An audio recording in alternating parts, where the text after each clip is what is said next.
प्रेम से बोलिए श्री सत्यनारायण भगवान की जय। आज के दिन श्री सत्यनारायण भगवान की कथा पढ़ी अथवा सुनी जाती है।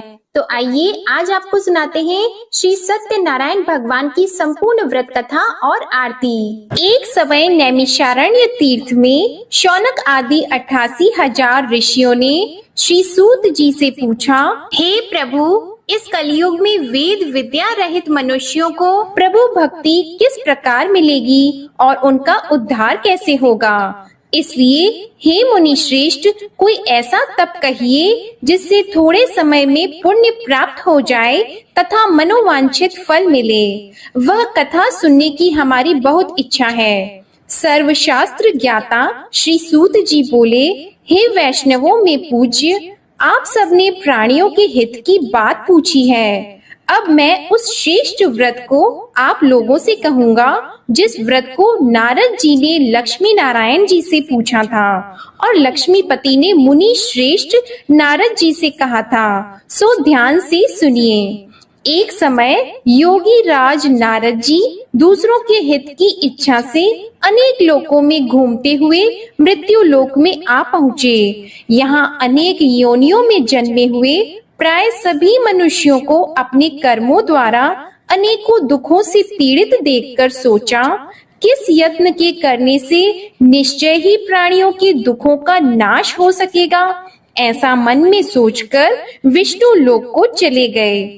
वहाँ श्वेत वर्ण और 4 भुजाओं वाले देवों के ईश नारायण को देखकर, जिनके हाथों में शंख चक्र गदा और पद्मा थे, वे वरमाला पहने हुए थे, उनकी स्तुति करने लगे। हे भगवान, आप अत्यंत शक्ति से संपन्न हैं। मन तथा वाणी भी आपको नहीं पा सकती। आपका आदि मध्य अंत नहीं है। निर्गुण स्वरूप सृष्टि के आदि भूति व भक्तों के दुखों को नष्ट करने वाले हो। आपको मेरा नमस्कार है। नारद जी से इस प्रकार की स्तुति सुनकर विष्णु भगवान बोले, हे मुनि श्रेष्ठ, आपके मन में क्या है? आपका किस काम के लिए आगमन हुआ है? निःसंकोच होकर कहिए। तब नारद मुनि बोले, मृत्यु लोक में सब मनुष्य जो अनेक योनियों में पैदा हुए हैं, अपने अपने कर्मों के द्वारा अनेक प्रकार के दुखों से दुखी हो रहे हैं।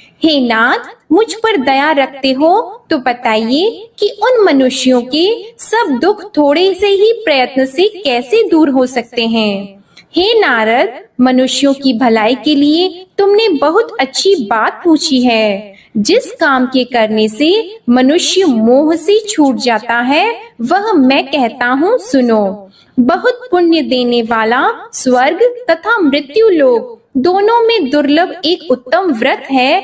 आज मैं प्रेम वश होकर तुमसे कहता हूँ। सत्यनारायण का यह व्रत अच्छी तरह विधि पूर्वक करने से मनुष्य आयु पर्यंत यहाँ सुख भोग कर मरने पर मोक्ष को प्राप्त होता है। श्री भगवान के वचन सुनकर नारद मुनि बोले कि उस व्रत का फल क्या है? क्या उस व्रत का विधान है और किसने यह व्रत किया है और किस दिन यह व्रत करना चाहिए? विस्तार से कहिए। भगवान श्री विष्णु बोले, दुख शोक आदि को दूर करने वाला, धन धान्य को बढ़ाने वाला, सौभाग्य तथा संतान को देने वाला यह व्रत सब स्थानों पर विजयी करने वाला है। भक्ति और श्रद्धा के साथ किसी भी दिन मनुष्य श्री सत्यनारायण की शाम के समय ब्राह्मणों और बंधुओं के साथ धर्म परायण होकर पूजा करे। भक्ति भाव से नैवेद्य, केले का फल, घी, दूध और गेहूं का चूर्ण सवाया ले। गेहूं के अभाव में साठी का चूर्ण, शक्कर और गुड़ ले और सब भक्षण योग्य पदार्थ जमा करा के भगवान के अर्पण कर दें तथा बंधुओं सहित ब्राह्मणों को भोजन कराएं।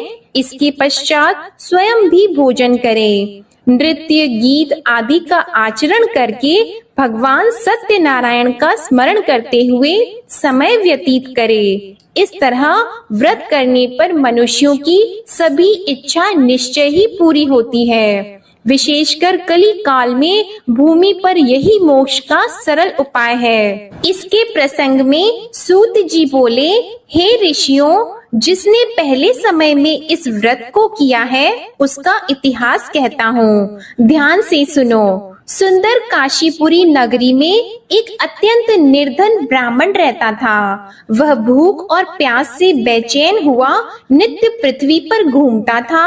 ब्राह्मणों से प्रेम करने वाले भगवान ने ब्राह्मण को दुखी देखकर बूढ़े ब्राह्मण का रूप धर के उसके पास जाकर आदर के साथ पूछा, हे विप्र, नित्य दुखी हुआ पृथ्वी पर क्यों घूमते हो? हे श्रेष्ठ ब्राह्मण, यह सब मुझसे कहो, मैं सुनना चाहता हूँ। ब्राह्मण बोला, मैं निर्धन ब्राह्मण हूँ, भिक्षा के लिए पृथ्वी पर फिरता हूँ। हे भगवान, यदि आप इसका उपाय जानते हो तो कृपा करके कहो। वृद्ध ब्राह्मण बोला कि सत्य नारायण भगवान मनवांछित फल देने वाले हैं, इसलिए हे ब्राह्मण, तू उनका पूजन कर, जिसके करने से मनुष्य सब दुखों से मुक्त होता है। ब्राह्मण को व्रत का सारा विधान बताकर बूढ़े ब्राह्मण का रूप धारण करने वाले सत्यनारायण भगवान अंतर्ध्यान हो गए। जिस व्रत को वृद्ध ब्राह्मण ने बताया है, मैं उसको करूँगा, यह निश्चय करने पर उसे रात में नींद भी नहीं आई। वह सवेरे उठकर सत्यनारायण के व्रत का निश्चय करके भिक्षा के लिए चला गया। उस दिन उसको भिक्षा में बहुत धन मिला, जिससे बंधु बांधवों के साथ उसने सत्यनारायण जी का व्रत किया। इसके करने से वह ब्राह्मण सब दुखों से छूटकर अनेक प्रकार की संपत्तियों से युक्त हो गया।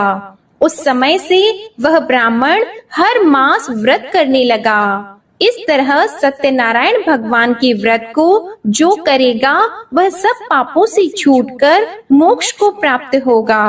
आगे जो पृथ्वी पर सत्यनारायण का व्रत करेगा वह मनुष्य सब दुखों से छूट जाएगा। सूत जी ऋषियों से बोले कि इस तरह नारद जी ने नारायण का कहा हुआ यह व्रत मैंने तुमसे कहा।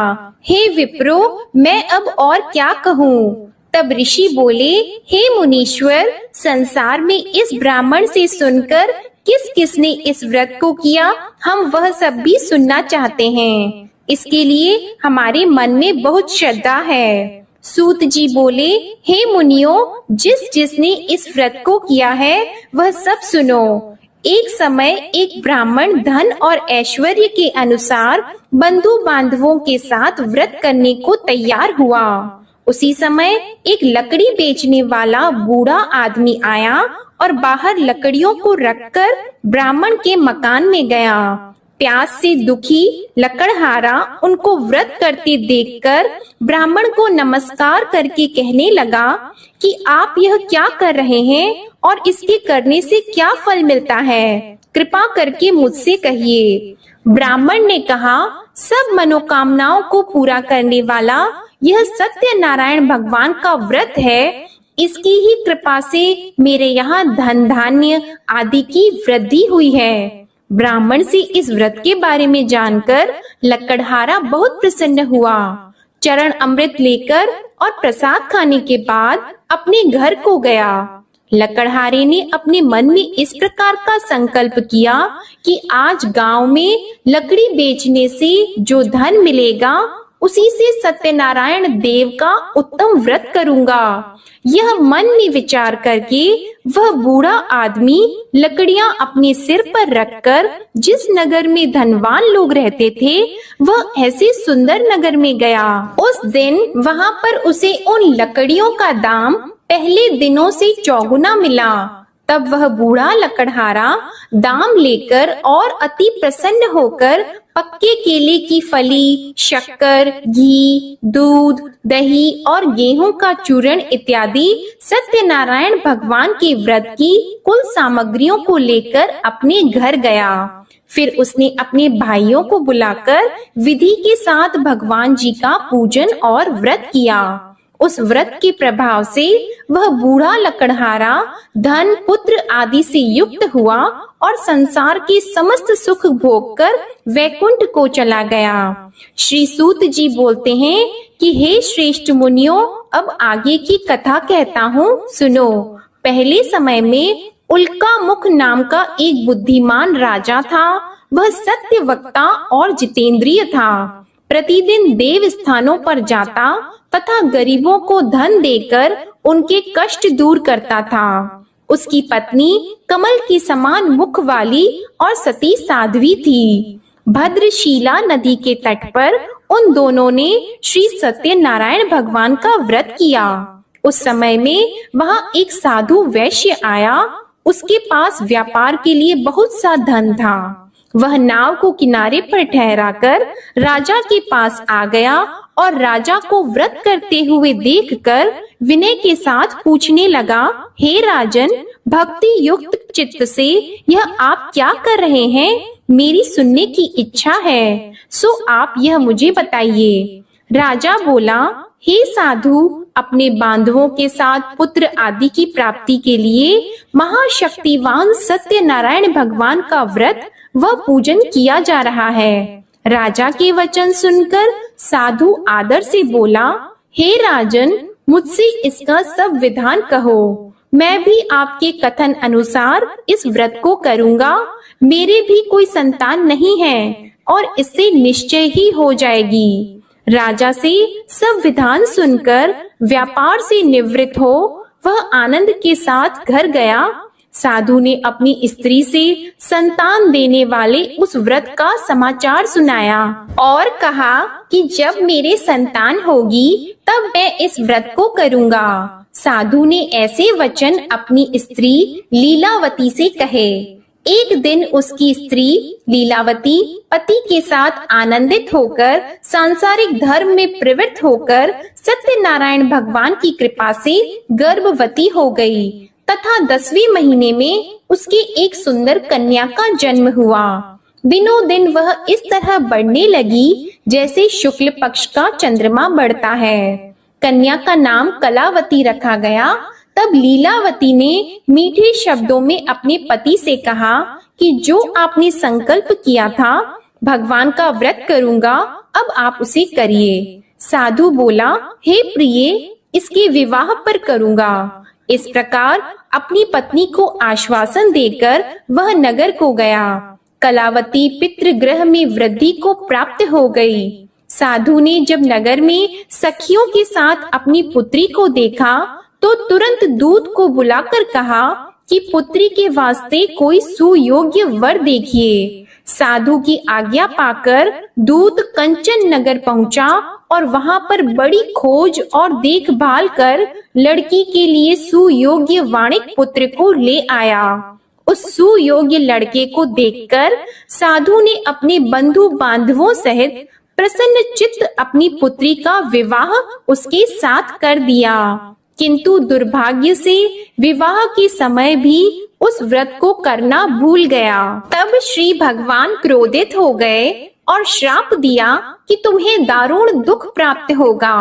अपने कार्य में कुशल साधु बनिया जमाता सहित समुद्र स्थित रत्नपुर नगर में गया और वहां दोनों ससुर जमाई चंद्रकेतु राजा के उस नगर में व्यापार करने लगे।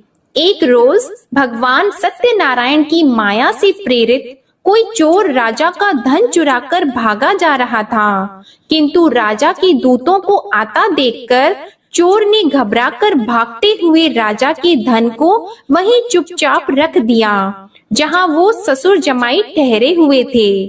तब दूतों ने उस साधु वैश्य के पास राजा के धन को रखा देखा तो वे दोनों को बांध कर ले गए और प्रसन्नता से दौड़ते हुए राजा के समीप जाकर बोले, यह 2-4 हम पकड़कर लाए हैं, देखकर आज्ञा दें। तब राजा की आज्ञा से उनको कठोर कारावास में डाल दिया और उनका सब धन छीन लिया।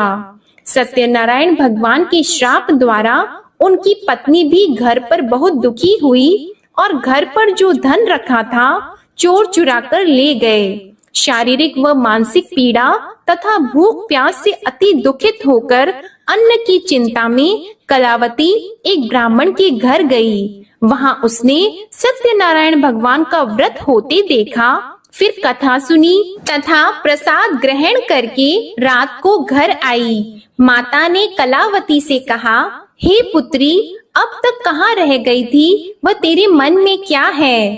कलावती बोली, हे माता, मैंने एक ब्राह्मण के घर श्री सत्यनारायण भगवान का व्रत देखा है। कन्या के वचन सुनकर लीलावती भगवान के पूजन की तैयारी करने लगी। लीलावती ने परिवार और बंधुओं सहित श्री सत्यनारायण भगवान का पूजन किया और वर मांगा कि मेरे पति और दामाद शीघ्र आ जाएं। साथ ही प्रार्थना की कि हम सबका अपराध क्षमा करो। सत्यनारायण भगवान इस व्रत से संतुष्ट हो गए और राजा चंद्रकेतु को स्वप्न में दर्शन देकर कहा, हे राजन, दोनों वैश्यों को प्रातः ही छोड़ दो और सब धन जो तुमने ग्रहण किया है वह दे दो, नहीं तो मैं तेरा धन, राज्य, पुत्र आदि सब नष्ट कर दूंगा। राजा से ऐसे वचन कहकर भगवान अंतर्ध्यान हो गए। प्रातः काल राजा चंद्रकेतु ने सभा में अपना स्वप्न सुनाया। फिर दोनों वाणिक पुत्रों को कैद से मुक्त कर सभा में बुलाया। दोनों ने आते ही राजा को नमस्कार किया। राजा मीठे वचनों से बोले, हे महानुभावों, भावी वश ऐसा कठिन दुख प्राप्त हुआ है, अब तुम्हें कोई भय नहीं। ऐसा कहकर राजा ने उनको नए नए वस्त्र आभूषण पहनाए तथा उनका जितना धन लिया था उससे दुगुना धन देकर आदर सहित विदा कर दिया। दोनों वैश्य अपने घर को चले गए। सूत जी बोले, वैश्य ने मंगलाचार करके यात्रा आरंभ की और अपने नगर को चला। उनके थोड़ी दूर निकलने पर दंडी वेशधारी सत्यनारायण भगवान ने उनसे पूछा, हे साधु, तेरी नाव में क्या है? अभिमानी वाणिक हंसता हुआ बोला, हे दंडी, आप क्यों पूछते हो? क्या धन लेने की इच्छा है? मेरी नाव में तो बेल और पत्ते भरे हैं। वैश्य का कठोर वचन सुनकर भगवान ने कहा, तुम्हारा वचन सत्य हो। दंडी ऐसा कहकर वहां से दूर चले गए और कुछ दूर जाकर समुद्र के किनारे बैठ गए। दंडी के जाने पर वैश्य ने नित्य क्रिया करने के बाद नाव को ऊंची उठी देखकर अचंभा किया और नाव में बेल पत्ते आदि देखकर मूर्छित होकर जमीन पर गिर पड़ा। फिर मूर्छा खुलने पर अत्यंत शोक प्रकट करने लगा। तब उसका दामाद बोला कि आप शोक न करें, यह दंडी का श्राप है, अतः उनकी शरण में चलना चाहिए, तभी हमारी मनोकामना पूरी होगी। दामाद के वचन सुनकर वह दंडी के पास पहुंचा और अत्यंत भक्ति भाव से नमस्कार करके बोला, मैंने जो आपसे असत्य वचन कहे थे उनको क्षमा करो। ऐसा कहकर महान शोकातुर होकर रोने लगा। तब दंडी भगवान बोले, हे वाणिक पुत्र, मेरी आज्ञा से बार बार तुम्हें दुख प्राप्त हुआ है, तू मेरी पूजा से विमुख हुआ। साधु बोला, हे भगवान, आपकी माया से मोहित ब्रह्मा आदि भी आपके रूप को नहीं जानते, तब मैं अज्ञानी कैसे जान सकता हूँ? आप प्रसन्न होइए, मैं सामर्थ्य के अनुसार आपकी पूजा करूँगा। मेरी रक्षा करो और पहले के समान नौका में धन भर दो। उसके भक्ति युक्त वचन सुनकर भगवान प्रसन्न होकर उसकी इच्छा अनुसार वर देकर अंतर ध्यान हो गए। तब उन्होंने नाव पर आकर देखा कि नाव धन से परिपूर्ण है, फिर भी वह भगवान सत्यनारायण का पूजन कर साथियों सहित अपने नगर को चला। अब अपने नगर के निकट पहुंचा, तब दूत को घर भेजा। दूत ने साधु के घर जाकर उसकी स्त्री को नमस्कार करके कहा कि साधु अपने दामाद सहित इस नगर के समीप आ गए हैं। ऐसा वचन सुनकर साधु की स्त्री ने बड़े हर्ष के साथ सत्यदेव का पूजन कर पुत्री से कहा, मैं अपने पति के दर्शन को जाती हूँ, तू कार्य पूर्ण करके शीघ्र आ जा। माता के ऐसे वचन सुनकर कलावती प्रसाद छोड़कर पति के पास गई। प्रसाद की अवज्ञा के कारण सत्यदेव ने रुष्ट होकर उसके पति को नाव सहित पानी में डुबा दिया। कलावती अपने पति को न देखकर रोती हुई जमीन पर गिर गई। इस तरह नौका को डूबा हुआ तथा कन्या को रोता देखकर साधु दुखी होकर बोला, हे प्रभु, मुझसे या मेरे परिवार से जो भूल हुई है उसे क्षमा करो। उसके दीन वचन सुनकर सत्यदेव प्रसन्न हो गए और आकाशवाणी हुई कि हे साधु, तेरी कन्या मेरे प्रसाद को छोड़कर आई है, इसलिए इसका पति अदृश्य हुआ है। यदि वह घर जाकर प्रसाद खाकर लौटे तो इसे पति अवश्य मिलेगा। ऐसी आकाशवाणी सुनकर कलावती ने घर पहुंचकर प्रसाद खाया, फिर आकर पति के दर्शन किए। तत्पश्चात साधु ने बंधु बांधवों सहित सत्यदेव का विधि पूर्वक पूजन किया। उस दिन से वह पूर्णिमा को सत्यनारायण का पूजन करने लगा। फिर इस लोक का सुख भोग कर अंत में स्वर्ग लोक को गया। सूत जी बोले, हे ऋषियों, मैं और भी कथा कहता हूँ, सुनो। प्रजापालन में लीन तुंगध्वज नाम का राजा था।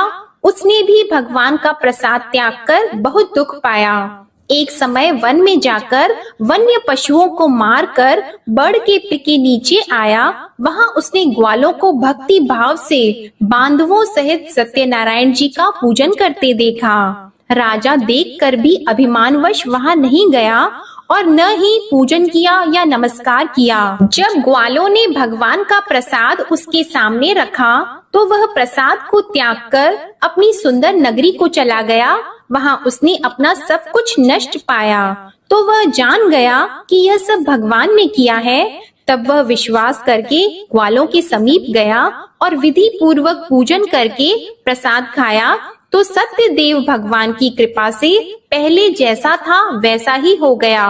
फिर दीर्घ काल तक सुख भोग कर मरने पर स्वर्ग लोक को गया। जो मनुष्य इस परम दुर्लभ व्रत को करेगा, भगवान सत्यनारायण की कृपा से उसे धन धान्य की प्राप्ति होगी। निर्धन धनी और बंदी बंधन से मुक्त होकर निर्भय हो जाता है। संतानहीनों को संतान प्राप्त होती है तथा सब मनोरथ पूर्ण होकर अंत में वैकुंठ धाम को जाता है।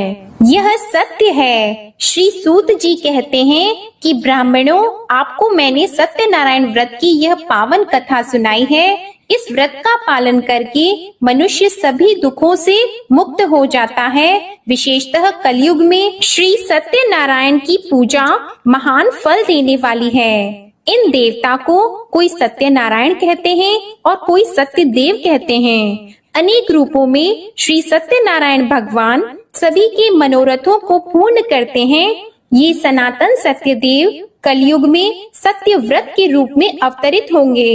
हे श्रेष्ठ मुनियों, जो मनुष्य नित्य इसका पठन व श्रवण करता है, श्री सत्यनारायण भगवान की कृपा से उसके सभी पाप नष्ट हो जाते हैं। प्रेम से बोलो श्री सत्यनारायण भगवान की जय। श्री सत्यनारायण संपूर्ण व्रत कथा समाप्त। अब आप सुनिए श्री सत्यनारायण भगवान की आरती। जय लक्ष्मी रमणा स्वामी, जय लक्ष्मी रमणा। सत्यनारायण स्वामी, सत्यनारायण स्वामी, जनपातक हरणा। जय लक्ष्मी रमणा। रत्न जड़ित सिंहासन, अद्भुत छवि राजी स्वामी, अद्भुत छवि राजी। नारद करत निराजन, नारद करत निराजन, घंटावन बाजी। जय लक्ष्मी रमणा। प्रगट भई कलि कारण, द्विज को दरस दियो स्वामी, द्विज को दरस दियो। बूढ़ो ब्राह्मण बनकर, बूढ़ो ब्राह्मण बनकर, कंचन महल कियो। जय लक्ष्मी रमणा। दुर्बल भील कठारो, जिन पर कृपा करी, जिन पर कृपा करी। चंद्रचूड़ एक राजा, चंद्रचूड़ एक राजा, तिनकी विपत्ति हरी। जय लक्ष्मी रमणा। वैश्य मनोरथ पायो, श्रद्धा तज दीन्ही स्वामी श्रद्धा तज दीन्ही। सो फल भोग्यो प्रभु जी फिर स्तुति कीन्ही। जय लक्ष्मी रमणा। भाव भक्ति के कारण छिन छिन रूप धरियो स्वामी छिन छिन रूप धरियो। श्रद्धा धारण कीन्ही श्रद्धा धारण कीन्ही तिनको काज सरियो। जय लक्ष्मी रमणा। ग्वाल बाल संग राजा बन में भक्ति करी स्वामी बन में भक्ति करी। मन वांछित फल दीन्हो मन वांछित फल दीन्हो दीन दयालु हरि। जय लक्ष्मी रमणा। चढ़त प्रसाद सवायो कदली फल मेवा स्वामी कदली फल मेवा। धूप दीप तुलसी से धूप दीप तुलसी से राजी सत्य देवा। जय लक्ष्मी रमणा। सत्यनारायण जी की आरती जो कोई नर गावे स्वामी जो कोई नर गावे। तन मन सुख संपत्ति तन मन सुख संपत्ति मन वांछित फल पावे। जय लक्ष्मी रमणा। बोलो जय लक्ष्मी रमणा। प्रेम से बोलिए श्री सत्यनारायण भगवान की जय हो। इसी के साथ आज आप हमारे चैनल पर पौष पूर्णिमा की व्रत कथा भी जरूर सुनिएगा। प्रेम से बोलिए श्री सत्यनारायण भगवान की जय।